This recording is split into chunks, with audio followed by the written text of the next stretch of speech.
Nagesh Karajgi orchid school तथा परिवार की तरफ से आज की तासिका में मैं आपका सहर्ष स्वागत करती हूँ। बच्चों, पिछली तासिका में हमने कक्षा 7वीं के लिए वसंत भाग 2 में से पाठ क्रमांक 5वां देखा था। पाठ क्रमांक 5वां जिसका नाम था मिठाई वाला। मिठाई वाला इस पाठ के लेखक भगवती प्रसाद वाजपेयी जी हैं।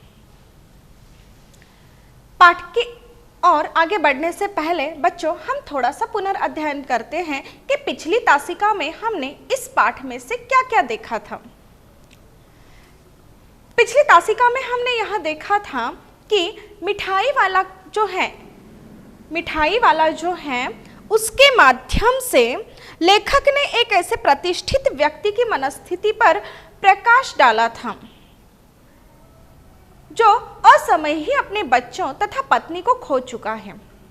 अपने निराशा भरे जीवन में आशा का संचार करने के लिए वह कभी मिठाई वाला, कभी मुरली वाला व कभी खिलौने वाला बनकर आता है।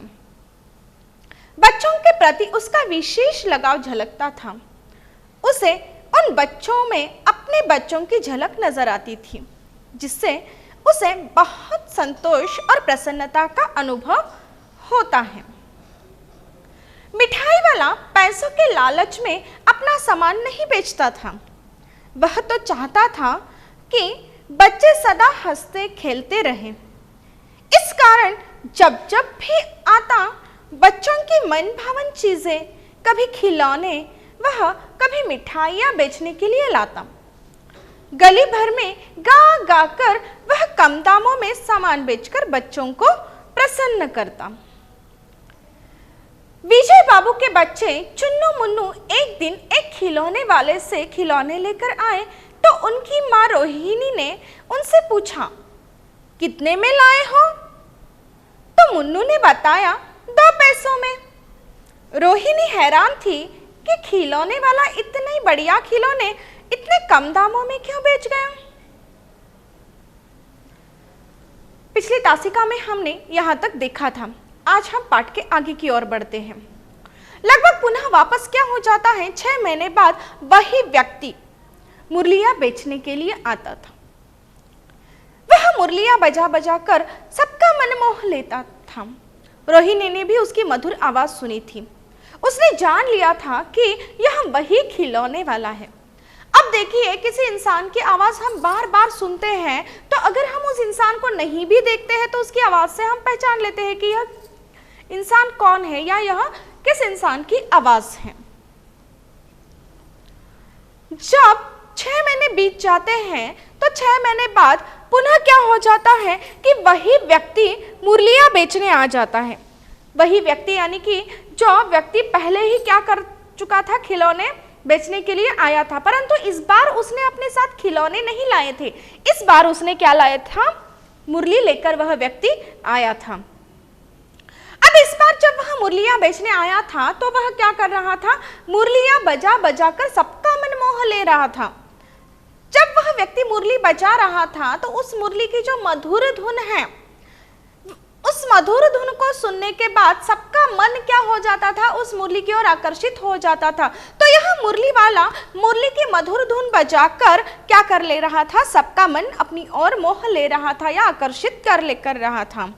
रोहिणी ने भी क्या कि उसकी मधुर आवाज सुनी तो उसने जान लिया। अब देखिए, रोहिणी जो है, जो विजय बाबू की पत्नी है और चुन्नू मुन्नू की माता है, तो रोहिणी ने भी क्या कर ली कि यह जो मुरली वाला मुरली बजा रहा है तो उसकी मुरली बजाने की जो धुन है, वह मधुर धुन वह क्या कर लेता है? रोहिणी सुन लेती है और उसे इस बात का अनुमान आ जाता है या रोहिणी को इस बात का अंदाजा लग जाता है कि यह जो मुरली बजाने वाला व्यक्ति है वही व्यक्ति यानी कि पिछली बार आया हुआ जो खिलौने वाला है वही है। यानी कि जो खिलौने बेचने वाला व्यक्ति है वह और आज जो मुरलियां बेचने आया हुआ व्यक्ति है वह दोनों व्यक्ति क्या है? एक ही है। यह अनुमान क्या कर लेती है? रोहिणी लगा लेती है। अनुमान लगाना यानी कि अंदाजा लगा लेना। विजय बाबू ने दाम पूछा तो मुरली वाले ने कहा कि वैसे तो 3-3 पैसे की मैं बेचता हूं, लेकिन आपको 2 पैसे में दूंगा।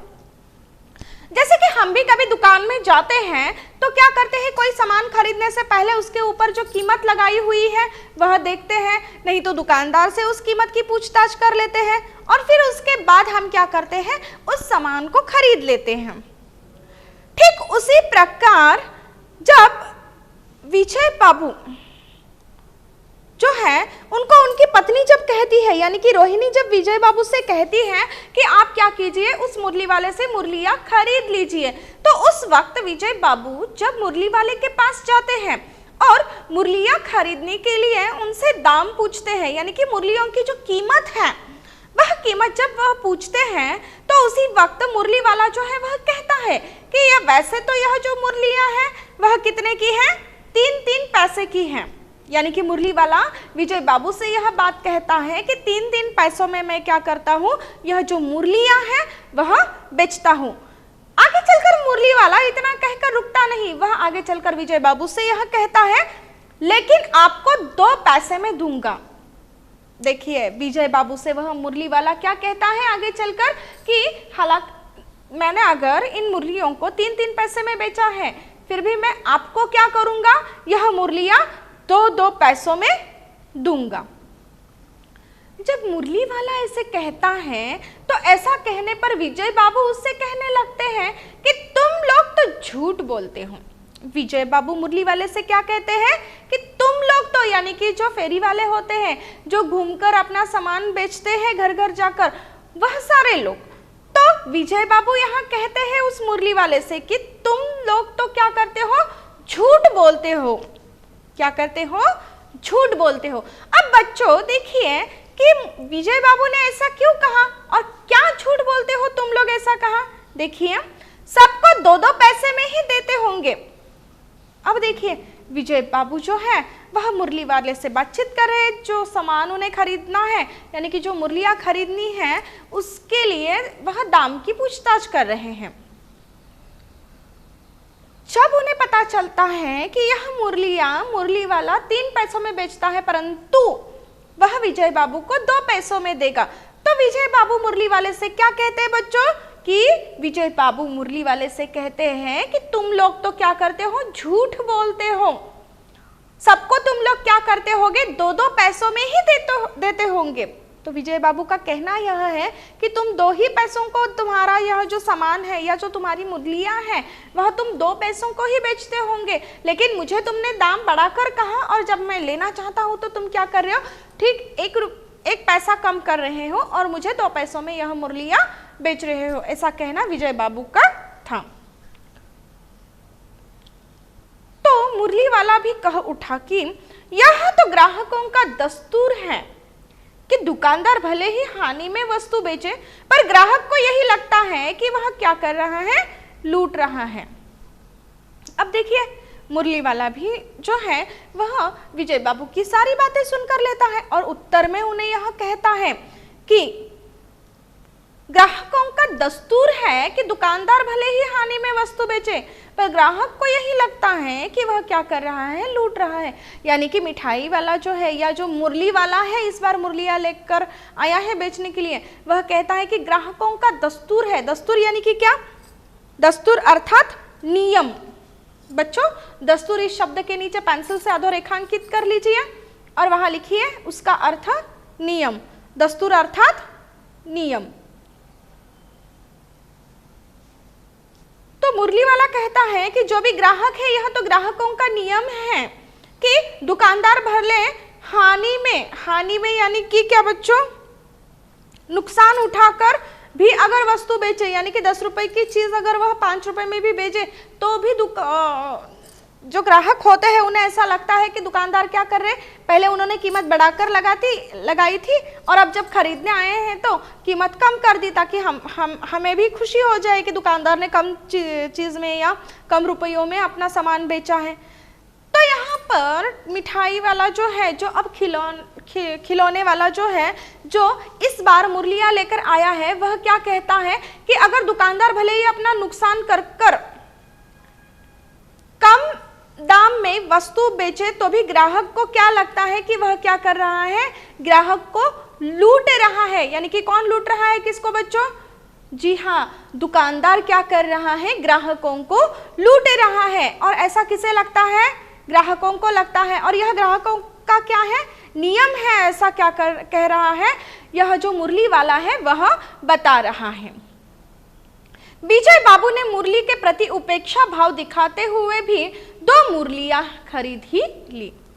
अब देखिए, मुरली वाला जब उन्हें बताता है कि यह तो ग्राहकों का नियम ही है कि कितने सस्ते में भी आपको चीज दे दे तो आपका मतलब आपका मन खुश नहीं होता, आपको ऐसा लगता है कि जो सामान बेचने वाला व्यक्ति है वह आपको लूट ही रहा है।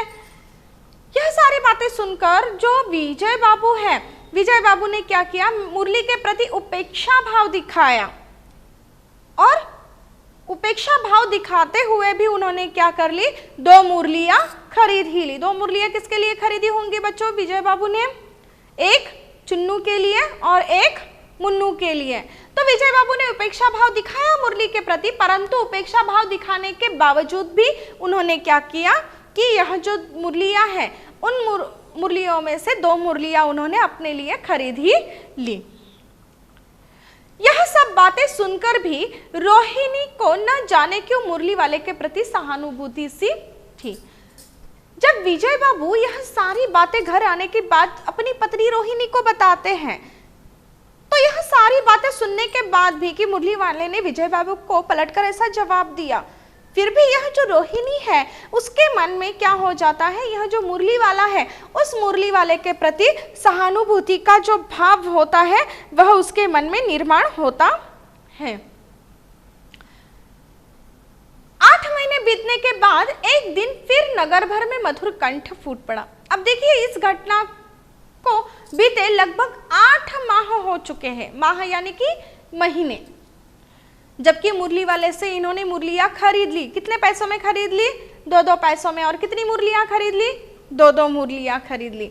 यह जो घटना घटित हो चुकी थी, इस घटना के घटित होने के 8 महीने बीतने के बाद एक दिन फिर क्या हो जाता है कि नगर भर में, यानी कि वो जिस नगर में रहते हैं, वो जिस शहर में रहते हैं, उस नगर में मधुर कंठ फूट पड़ा। यानी कि मधुर कंठ फूट पड़ा यानी कि किसी का कंठ या किसी का गला फूटा हुआ है क्या? नहीं, कंठ अर्थात अपना गला। तो इसका अर्थ यह होता है कि कोई मीठी आवाज में क्या कर रहा है, बोल रहा है। कंठ फूट पड़ा यानी कि किसी का गला नहीं फटा हुआ है, इसका अर्थ यह होता है कि कोई मीठी आवाज में क्या कर रहा है, बात कर रहा है या बोल रहा है। बच्चों को बहलाने वाला, मिठाई वाला। अब देखिए, अब यहाँ 8 महीने बीतने के बाद फिर वापस पुनः क्या हो गया, नगर भर में मधुर कंठ फूट गए, यानी कि कोई मीठी आवाज में वापस बोलने लगा। और वह क्या बोल रहा है कि बच्चों को बहलाने वाला, मिठाई वाला। क्या बोल रहा है बच्चों, मेरे साथ दोहराइए, बच्चों को बहलाने वाला, मिठाई वाला। रोहिणी को पहचानते देर न लगी कि यह वही फेरी वाला है। अब देखिए, जब रोहिणी यह आवाज सुनती है कि बच्चों को बहलाने वाला, मिठाई वाला, जब रोहिणी यह आवाज सुनती है तो रोहिणी तुरंत पहचान लेती है कि यह जो आवाज है, यह आवाज उसी मुरली वाले की है। किसकी है? उसी मुरली वाले की है कि जिसने कहा था कि ग्राहकों का तो यह दस्तूर ही है, यानी कि ग्राहकों का यह नियम ही है कि अगर कम दामों में भी बेचा जाए उन्हें सामान, तो उन्हें ऐसा लगता है कि जो दुकानदार है वह क्या कर रहा है, उन्हें लूट रहा है। तो उस मुरली वाले की आवाज इस मिठाई वाले की आवाज की तरह थी। तो रोहिणी ने तुरंत यह बात पहचान ली कि यह मिठाई वाला जो व्यक्ति आया है, आज मिठाई बेचने जो व्यक्ति आया है, जो मिठाई वाला आया है, वह मिठाई वाला ही क्या है, पिछली दफा मुरलियां लेकर आया हुआ व्यक्ति है। रोहिणी को यह पहचानते देर नहीं लगी कि यह कौन है, वही फेरी वाला है जो पिछली बार भी आया था। उसने दादी से कहा, यानी कि किसने दादी से कहा बच्चों? जी हाँ, बिल्कुल सही, कि रोहिणी ने दादी से कहा कि चुन्नू मुन्नू के लिए मिठाई लेनी है। रोहिणी ने दादी से क्या बात कही? जी हाँ, कि रोहिणी ने दादी से यह बात कही कि चुन्नू मुन्नू के लिए क्या लेना है, मिठाई लेनी है। चुन्नू मुन्नू के लिए क्या लेना है बच्चों? मिठाई लेनी है। उसे कमरे में बिठाओ। अब आगे चलकर रोहिणी क्या कहती है दादी से कि उसे मिठाइयाँ खरीदनी है तो उसे क्या कीजिए, आप कमरे में बिठाइए। रोहिणी स्वयं चिक की ओट में बैठ गई और दादी ने उसे बिठा लिया। अब देखिए, जब रोहिणी कहती है कि वह जो मिठाई वाला है उस मिठाई वाले से क्या खरीदनी है, मिठाइयाँ खरीदनी है, तो इसीलिए उसे क्या कीजिए, अंदर बिठा लीजिए कमरे में। तो उसी वक्त रोहिणी स्वयं क्या करती है, चिक की ओट में बैठ जाती है। ओट में यानी कि छुप कर बैठना, ओट में यानी कि छिप कर। अब देखिए रोहिणी स्वयं क्या करती है, चिक की ओट में वह क्या करती है, छुप कर बैठ गई और दादी ने उसे बिठा लिया। दादी ने क्या किया, उस मिठाई वाले को बिठा लिया। अब दादी ने मोल भाव कर गोलियां ले ली। अब देखिए, जैसे कि हम कभी दुकान में जाते हैं या कभी सब्जियां खरीदते हैं तो उस वक्त हम क्या करते हैं, वह सामान अगर कोई 10 रुपए में बोलता है तो उसे 9 रुपए में मांगते हैं, 8 रुपए में मांगते हैं, यानी कि उस सामान का हम खरीदने से पहले मोल भाव करते हैं।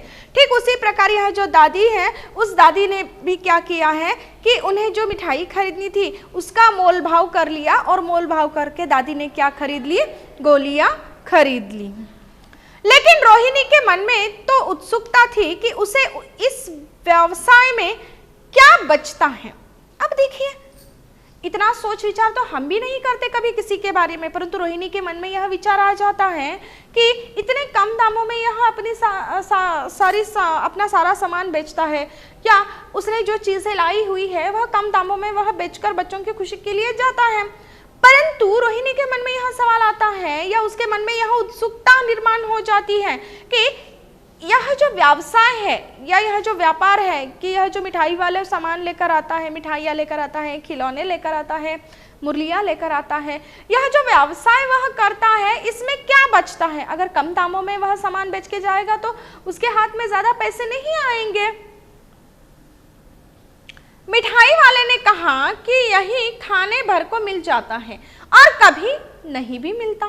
जब रोहिणी यह सवाल मिठाई वाले से करती है कि तुम इतने कम दामों में अपना सामान बेचकर जा रहे हो और अगर तुम ऐसा करते हो तो इस व्यवसाय में या इस व्यापार में तुम्हें कुछ नहीं बचता है, तो रोहिणी की यह बात सुनने के बाद जो मिठाई वाला है वह मिठाई वाला रोहिणी से यह बात कह देता है कि कभी कभी क्या हो जाता है कि खाने भर को मिल जाता है, यानी कि यह व्यापार करने के बाद जो भी पैसे मिलते हैं उनमें से मेरा पेट भर जाता है, और कभी कभी नहीं भी मिलता है। यानी कि देखिए, दोनों हालातों से यह व्यक्ति जो है, जो मिठाई वाला है, वह गुजर रहा है। कभी कभी तो उसको अपना सामान बेचने के बाद, यह पूरा व्यापार खत्म करने के बाद पैसे मिल जाते हैं, परंतु कभी कभी उसे वह पैसे भी नहीं मिलते हैं। तो मिठाई वाला रोहिणी से कहता है कि कभी कभी क्या हो जाता है, खाने को मिल जाता है, इतने पैसे मैं कमा लेता हूँ, और कभी कभी तो कुछ भी नहीं मिलता है, पर संतोष, धैर्य और असीम सुख जरूर मिल जाता है, यही वह चाहता भी है। अब देखिए, आगे जो मिठाई वाले ने बात कही है वह बात कितनी महत्वपूर्ण है उसके जीवन में। वह जो मिठाई वाला है वह रोहिणी से कहता है, भले ही मुझे कभी पैसे मिलते होंगे या कभी पैसे मिलते भी नहीं होंगे, परंतु यह जो व्यापार है, यानी कि वह कभी मुरलियाँ बेचता है, कभी खिलौने बेचता है, कभी मिठाई बेचता है, तो यह व्यापार करने के बाद उसे संतोष मिलता है, आनंद मिलता है, धैर्य और असीम सुख मिल जाता है। उसे क्या मिल जाता है, धैर्य और असीम सुख मिल जाता है, और यही वह चाहता है। यानी कि यह जो व्यक्ति है, इसके लिए या इसके जीवन में यह जो व्यापार कर रहा है वह पैसे कमाने के लिए नहीं कर रहा है।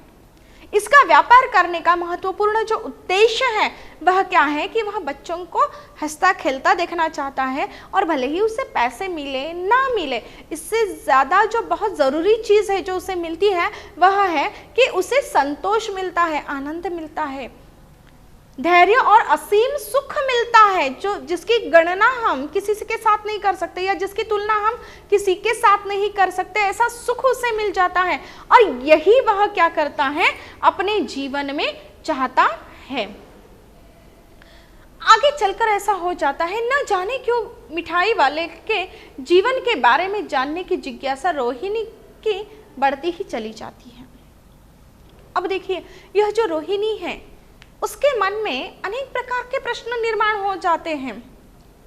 पहले तो वह इस मिठाई वाले के बारे में जानना चाहती थी, जो उससे बातचीत करके थोड़ी बहुत बातें वह जान लेती है, परंतु न जाने क्यों उसके जीवन के बारे में जानने की जो जिज्ञासा है, वह जिज्ञासा क्या हो जाती है, रोहिणी के मन में निर्माण हो जाती है।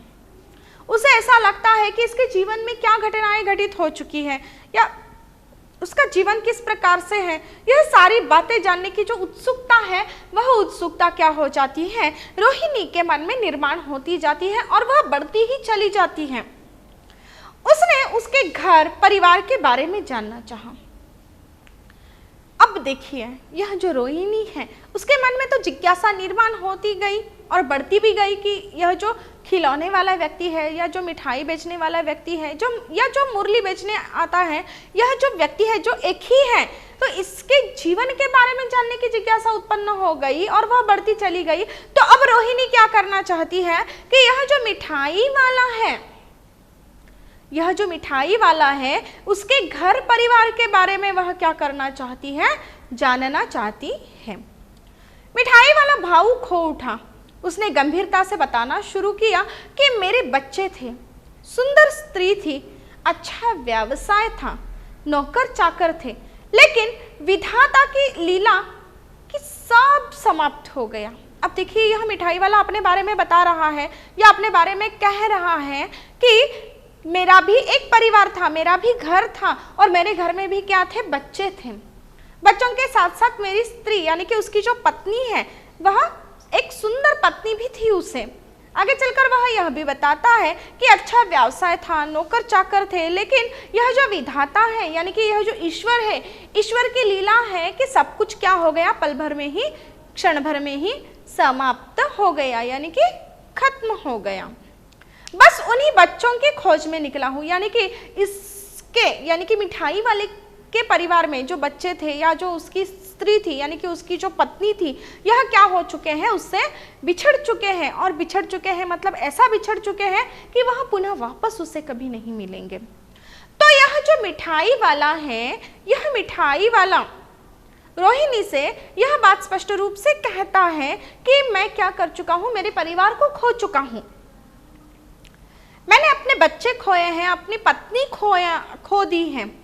तो मिठाई वाला रोहिणी से कहता है कि इस विधाता की यानी कि ईश्वर की लीला हो गई, ईश्वर के मन में था इसलिए हम लोग बिछड़ चुके, तो अब वह वापस मुझे नहीं मिल सकते, परंतु बस उन्हीं बच्चों की खोज में मैं निकला हूँ कि कहीं इन बच्चों में मुझे मेरे बच्चे मिल जाए। इस खोज में मैं क्या कर चुका हूँ, घर से निकल चुका हूँ। इन्हीं बच्चों में ही उन्होंने कहीं जन्म लिया होगा। देखिए, मिठाई वाला कितना मासूम और भोला है। उसे ऐसा लगता है कि उसके बच्चे जो उससे बिछड़ चुके हैं, उसके बच्चे जो उससे दूर हो चुके हैं, जो पुनः वापस उससे नहीं मिलने वाले, तो उन बच्चों ने कहीं पुनर्जन्म लिया होगा, तो वह इन बच्चों में से कोई एक होगा। अगर उसके बच्चों ने पुनर्जन्म लिया होगा तो इन बच्चों में से कोई एक बच्चा उसका होगा, ऐसा वह सोचता है और इन्हीं की खुशी से संतोष पा लेता हूँ, ऐसा रोहिणी से वह मिठाई वाला कहता है। रोहिणी वाले से वह मिठाई वाला क्या कहता है कि अगर मेरे बच्चों ने पुनर्जन्म लिया होगा तो वह इन्हीं बच्चों में से कोई एक होगा, ऐसा मुझे लगता है, और अगर ये बच्चे खुश रहेंगे तो मेरे बच्चे भी खुश रहेंगे, और अगर यह सारे बच्चे खुश रहेंगे तो मुझे क्या हो जाएगा, संतोष हो जाएगा, यानी कि मुझे प्रसन्नता होगी या मैं आनंद प्राप्त कर लूंगा या मैं खुश रहूंगा, ऐसे मिठाई वाला रोहिणी से कह देता है। पैसों की कमी थोड़े हैं, मिठाई वाला कहते हैं कि मेरे पैसों की कमी थोड़ी है मेरे पास, नहीं, इन बच्चों की खुशी में मैं अपने बच्चों की खुशी देखता हूँ, इसलिए मैं क्या करता हूँ, यह व्यापार करता हूँ, जो नहीं है उसे ही पाना चाहता हूँ। तो यह मिठाई वाला जो है वह कहता है कि मेरे पास पैसों की कमी थोड़ी है, मेरे पास पैसा है, सब है, मेरे पास क्या नहीं है, मेरा परिवार नहीं है, मेरी पत्नी नहीं है, मेरे बच्चे नहीं है मेरे पास, तो इन बच्चों में मैं मेरे बच्चों का आनंद ढूंढता हूँ और इन बच्चों को खुश देखकर मैं ऐसा सोचता हूँ कि मेरे बच्चे खुश हो गए हैं। मिठाई वाला आगे चलकर रोहिणी से यह बात कहता है कि जो चीज मेरे पास नहीं है उसे प्राप्त करने की कोशिश मैं कर रहा हूँ, यानी कि यह मिठाई वाला रोहिणी से कहना चाहता है कि पैसे मेरे पास है तो पैसों के लिए मैं सब कुछ नहीं कर रहा हूँ, यह सामान बेच रहा हूँ या कम दामों में आकर आपको बेचता हूँ। नहीं, ये पैसों के लिए नहीं कर रहा हूँ। इन बच्चों में मैं अपने बच्चों की झलक देखता हूँ, इन बच्चों में मैं अपने बच्चों की छवि देखता हूँ, और मेरी सोच ऐसी है कि अगर मेरी बच्चों ने पुनर्जन्म लिया होगा तो इन्हीं बच्चों में से कोई एक होगा। तो इन बच्चों की खुशी ही मेरी खुशी है। अगर ये बच्चे संतोषी रहे तो मैं संतोषी रहूंगा, ऐसा रोहिणी से यह मिठाई वाला कहता है। और मिठाई वाला कहता है कि जो चीज़ मेरे पास है उसे प्राप्त करने की कोई ज़रूरत नहीं है, जो चीज़ मेरे पास नहीं है उसको प्राप्त करने की कोशिश मैं आप कर रहा हूँ। यानी कि इन बच्चों की प्रसन्नता जो है वह इस मिठाई वाले के लिए अत्यंत महत्वपूर्ण है। ऐसे मिठाई वाला क्या करता है, रोहिणी से कहता है। अपने बीते दिनों की याद करते ही मिठाई वाला भावुक हो उठा। अब देखिए, अपने जो बीते दिन है यानी कि हमारा जो भूतकाल है, हमारा यानी कि इस मिठाई वाले का, हमारा यानी कि हमारा नहीं, यह जो मिठाई वाला है, मिठाई वाला क्या करता है, उसके जीवन में जो बीते दिन है यानी कि उसके भूतकाल में उसने जो भी दिन बिताए हैं उनको वह याद करता है। और उन दिनों को यानी कि मिठाई वाला उसके बीते हुए दिनों को याद करने के बाद वह क्या हो जाता है, भावुक हो जाता है। जब वह भावुक हो उठता है तो इतने में ही क्या हो जाता है, चुन्नू मुन्नू माँ का आंचल पकड़े माँ से मिठाई मांगने लगे। जब मिठाई वाला रोहिणी से बात कर रहा है, मिठाई वाले की और रोहिणी की बातचीत हो रही है, तो मिठाई वाले ने अपने परिवार के बारे में, अपने बच्चों के बारे में, अपनी पत्नी के बारे में रोहिणी को बताया, और यह भी बताया कि मैं पैसों के लिए यह सब कुछ नहीं कर रहा हूँ, मुझे इन बच्चों में अपने बच्चे दिखाई देते हैं, अपने बच्चों की झलक इनमें दिखाई देती है, और मेरे बच्चे प्रसन्न रहे इसलिए मैं क्या करता हूँ, इन बच्चों को प्रसन्न रखने का प्रयास करता हूँ। तो मिठाई वाला जब यह बातें बता रहा था तो मिठाई वाला अपने बीते दिनों में गया, जो उसका भूतकाल था उसके भूतकाल में गया, उसके जीवन में जो बीते दिन हैं उन बीते दिनों को वह पूरा याद करने लगा, और याद करते ही वह क्या हो गया, भावुक हो गया। जब मिठाई वाला भावुक हो गया, उसे अपनी पत्नी, अपने बच्चे याद आ रहे थे, उनके साथ बिताए गए दिन याद आ रहे थे, तो उसी वक्त चुन्नू मुन्नू वहां आ जाते हैं, और चुन्नू मुन्नू वहां आकर क्या करने लगते हैं, अपने माँ का आंचल पकड़ते हैं, और अपनी माँ का आंचल पकड़कर वह क्या करते हैं, अपनी माँ से मिठाई की मांग करते हैं। वह अपने माँ से कहते हैं कि उन्हें मिठाई चाहिए। मिठाई वाले ने 2 पुड़िया मिठाइयों से भरी और उन्हें पकड़ा दी।